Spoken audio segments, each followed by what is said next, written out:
ગાંધીનગરમાં આશા વર્કર અને આંગણવાડી બહેનોએ ઉગ્રપણે વિરોધ નોંધાવ્યો છે। સત્યાગ્રહ છાવણી ખાતે લઘુત્તમ વેતનમાં વધારાની માંગ સાથે તેમણે વિરોધ નોંધાવ્યો। 20 ઓગસ્ટ 2025ના રોજ હાઈકોર્ટે પણ આંગણવાડી બહેનો માટે 24,800 પગાર આપવાનો આદેશ કર્યો હતો। હાઈકોર્ટના આદેશ આપ્યા બાદ પણ સરકારે આશા વર્કર અને આંગણવાડી બહેનોના માનદ વેતનમાં વધારો ન કરતા મહિલાઓએ ઉગ્ર આંદોલન શરૂ કર્યું છે।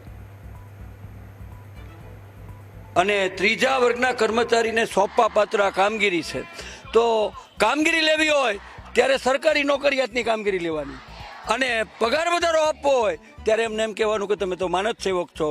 તો હવે આ નહીં ચાલે, અને અમે નિર્ણય કર્યો છે કે આ બજેટ સમય સુધીમાં અમારી માગણી અંગે તાત્કાલિક બેઠક કરીને ઉકેલ નહીં લાવવામાં આવે તો 25,000 બહેનો આ ગાંધીનગરમાં ધામા નાખીને બેસી જશે।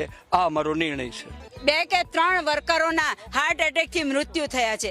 એટલું બધું માનસિક ટોર્ચર છે કે બહેનો પોતાનું ઘર પણ નથી સંભાળી શકતી। રાતે 2 ને 3 વાગ્યા સુધી બહેનો બીએલઓની એન્ટ્રી નાખે છે, દિવસે આઈસીડીએસનું કામ કરે છે। તો આ બહેનોને પોતાનું ઘરબાર પરિવાર છે કે નહીં, સરકારે વિચારવું જોઈએ અને એ પ્રમાણે લઘુત્તમ વેતન આપવું જોઈએ કે પોતાનું ઘર પણ બહેનો ચલાવી શકે।